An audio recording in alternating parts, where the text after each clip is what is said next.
በ40 ቀኑ ድሃ እንዲሆን ታረጋዋለህ ባለጸጋም ታረጋዋለህ ይላል። ማለት በ40 ቀኑ ጽንስ ውስጥ እያለ ድሃ ሀብታም ይሆናል ማለት አይደለም። የ40 ቀን እድል ማለት እሱ። ስለዚህ ሰው የሆነ ነገር አድርጎ አልሳካ ሲለው የ40 ቀን እድል ማለት አይችልም። ምክንያቱም ሰው ሆኖ የተፈጠረ እለት ነው ያበቃው። አሁን ይሄ ተወስኖ ነው ሊባል አይችልም። ልክ እንደዛ ግን ሱሳይድ የግድ እኮ መርዝ መጠጣት ብቻ ላይሆን ይችላል። አቤል ቃየልን ገደለው፣ ወጣት ነው። አሁን ወጣት ሲሞት ዘመኑ ወጣት የሚሞትበት ነው፣ ክፉ ዘመን እንላለን። የመጀመሪያው ሟች ወጣት ነው። እግዚአብሔር ያለበት አምላካዊ ሲጀመር ከታይም ውጪ ነው። እግዚአብሔር እኛ ታይም የምንለው ላይን ውስጥ ውጪ ነው ያለው። ስለዚህ ሁሉም አሁን እንደሆነ ነው። ትናንትም ነገም ዛሬም የሚባለው በሱ ዘንድ አሁን ነው። አንደኛ አንድ ሰው አሁን በተባለው መሰረት የተጻፈለትን ብቻ የሚኖር ከሆነ ትወና ነው መሸለም ነው ያለበት። ጥሩ ተዋናይ ነው። አንድ ሰው መቼስ ለተጫወተው ሮል መቀጣት የለበት። ስለዚህ እኔ የተጻፈልኝ ከሆነ የምሰራው ኃጢአት የምሰራው መልካም ነገር ኦልሬዲ ተጽፎ ያለቀ ከሆነ በጣም ከባድ ነው። ሼክስፒር ዓለም የቲያትር መድረክ ናት፣ እኛ ተዋናይ ነን፣ ደራሲው እግዚአብሔር ነው የሚለዋል። ግን ትክክል አይደለም። ቲዮሎጂካሊ በጣም ሮንግ ነው። ከሆነ ቅድም እንዳልኩሽ መሸለም ነው ያለበት እንጂ ሰው መኮነን የለበት። ግን ያው ብዙ ጊዜ የተጻፈልንን ነው የምንኖረው። እንደውም በሀገራችን በጣም የብዙ ሰው አፍ ላይ የማይጠፋ አገላለጽ የ40 ቀን እድል የ40 ቀን እድሌ ነው ይባላል አይደል? ብዙ ጊዜ እና የ40 ቀን እድል የሚባለው ምንድን ነው? ወይም እግዚአብሔር አስቀድሞ የጻፈውን ነገር ከሆነ የምንኖረው ምን መቀየር እንችላለን? ወደ ሞት ርዕሰ ጉዳይ ደግሞ ስናመጣው አንድ ሰው የሚሞትበት ቀን የተወሰነ በቃ በዚህ ቀን ይሞት ተብሎ ያለቀለት ነገር ከሆነ ለምንድን ነው በየሕክምናው የሚለፋው?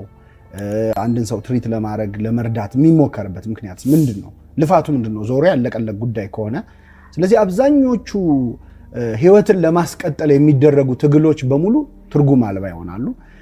ህይወትን የተሻለ ለማድረግ የተሳካ ህይወት ለመኖር የተሳካ ኑሮ ለመኖር ተማሪው ትምህርቱን፣ ሰራተኛ ስራውን የሚሰራው ኦልሬዲ የተጻፈለት ነገር የማይቀየር ከሆነ በጣም አስቸጋሪ ነው የሚሆነው። በጣም ባጭሩ ለመግለጽ የተጻፈልንን ነው የምንኖረው የሚል ትምህርት በክርስትናው ዓለም ወይም በቤተክርስቲያን በተለይ በኦርቶዶክስ ቤተክርስቲያን አስተምሮ የለም። ከዛ ነው መነሳት ያለብን። እግዚአብሔር አስቀድሞ ያውቃል ወይ? አዎ ያውቃል። አስቀድሞ ወስኗል ወይ? አልወሰነም። ፕሪደስቲኔሽን እና ፎርኖሌጅን ለይተን ነው የምናየው። እግዚአብሔር አስቀድሞ ያውቃል ማለት እንዲሆን ወስኗል ማለት አይደለም።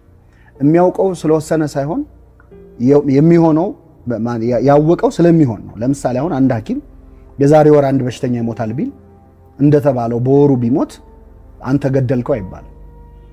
እንደውም የሐኪሙ እውቀት በጣም ይደነቃል አይደል? በቃ በተናገረው ቀን እኮ ሞተ ያሰኛል። ስለዚህ አስቀድሞ በማወቅና በመወሰን መሃል ልዩነት አለ። እኔ አሁን አንድ ትልቅ ፎቅ ላይ ሆኜ ወደ ታች እያየው የትራፊክ ፍሎውን ባይ ሁለት መኪኖች ሊጋጩ ነው እያልኩ ቢጋጩ ያንተ ጥፋት አይሆን አንተን ያጋጨው ብለህ ነበር። በእርግጥ አሟረትክ ይባላል። የኛ ባህል ትንሽ አስቸጋሪ ነው። ግን ከታች ስላየህ ነው አይባልም። ያለሁበት ከፍ ያለ ቦታ የመኪኖቹን ቀጣይ እንትን ለማየት እድል ሰጠኝ። እግዚአብሔር ያለበት አምላካዊ ሲጀመር ከታይም ውጪ ነው። እግዚአብሔር እኛ ታይም የምንለው ላይን ውስጥ ውጪ ነው ያለው። ስለዚህ ሁሉም አሁን እንደሆነ ነው። ትናንትም ነገም ዛሬም የሚባለው በሱ ዘንድ አሁን ነው።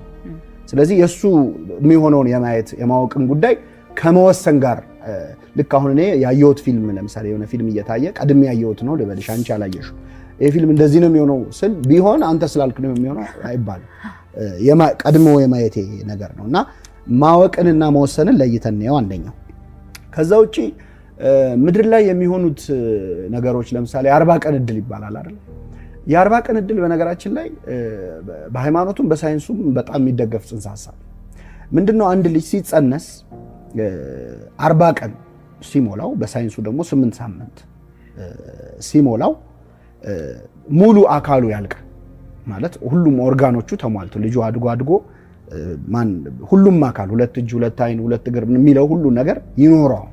ከዛ በኋላ ሳይዙ ነው እንጂ የጨመረ የሚመጣው ጨርሷል ማለት ነው። የልጁ ተስዕሎተ መልክ ይባላል በግዕዙ። እግዚአብሔር መልኩን ሳለው ቀረጸው አካሉን ማለት ነው። መልክ የሚባሉት እያንዳንዱ አካላት ነው። መልካ እንደዚህ እንላለን እያንዳንዱ አካል ማለት ነው። እና ተስዕሎተ መልክ ወይም አይኑን፣ እጁን፣ እግሩን ሰጠው። ያ 40 ቀን ሞላው ማለት ነው። ስለዚህ ሙሉ ሰው ሆነ። እድሉ የዛን ቀን የተወሰነው ማለት በዛ በተሰጠው አካል የሚያደርገው ነገር የሱ እጅ ላይ ያለ ነገር። ስለዚህ ምን ይላል አሁን በዚህ በጾሙ በደብረ ዘይት ቀን የሚቀደስ ቅዳሴ ቅዱስ አትናቴዎስ የሚባል የደረሰዋል። በ40 ቀኑ ድሃ እንዲሆን ታረጋዋለህ ባለጸጋም ታረጋዋለህ ይላል። ማለት በ40 ቀኑ ጽንስ ውስጥ እያለ ድሃ ሀብታም ይሆናል ማለት አይደለም። ድሃም ሀብታም ሊሆን የሚችልበትን ሙሉ አካል ሰጠው ማለት ነው። ከዛ የዛ ሰው ውሳኔ ነው። የዛ ሰው ውሳኔ ነው የ40 ቀን እድል ማለት እሱ። ስለዚህ ሰው የሆነ ነገር አድርጎ አልሳካ ሲለው የ40 ቀን እድል ማለት አይችልም። ምክንያቱም ሰው ሆኖ የተፈጠረ እለት ነው ያበቃው። እግዚአብሔር ያን ቀን የ40 ቀን እድል ሰጥቶናል ማለት ይሄ ሳይንሱም ሃይማኖቱም የሚያየው እንትን ነውና የሞት ቀንን ውሳኔ በተመለከተ ከእውቀት አንፃር እግዚአብሔር ያውቃል።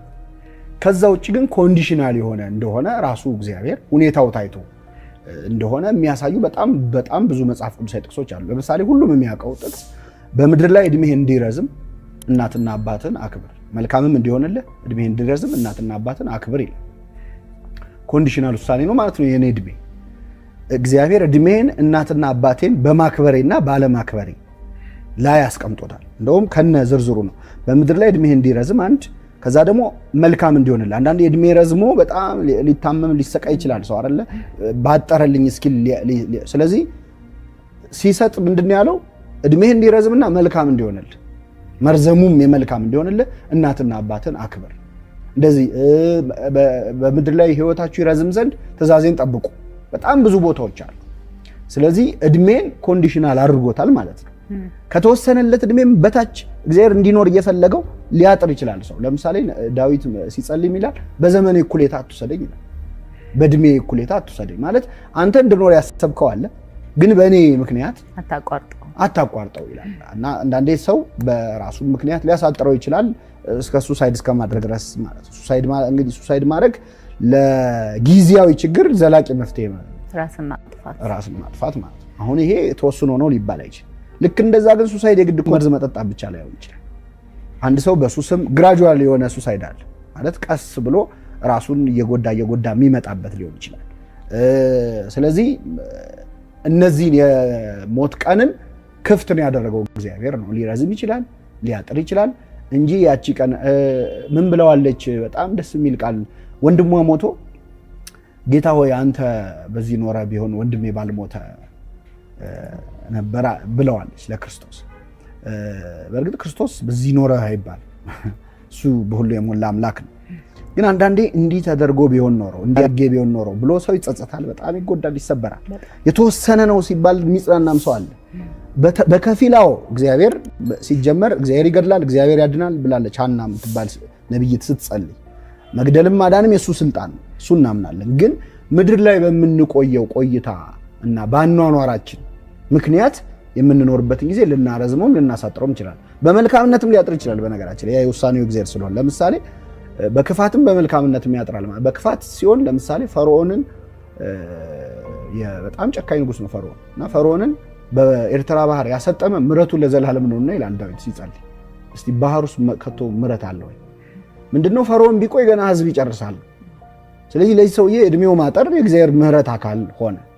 ለአንዳንድ ሰው ደግሞ እንደው መቆየ ስትይ መጽሐፈ ሲራክ ላይ መጽሐፈ ጥበብ ላይ በደንብ ይናገራል። ክፉ ከሚሰራባት ዓለም ቸኩሎ ሄደ ይላል።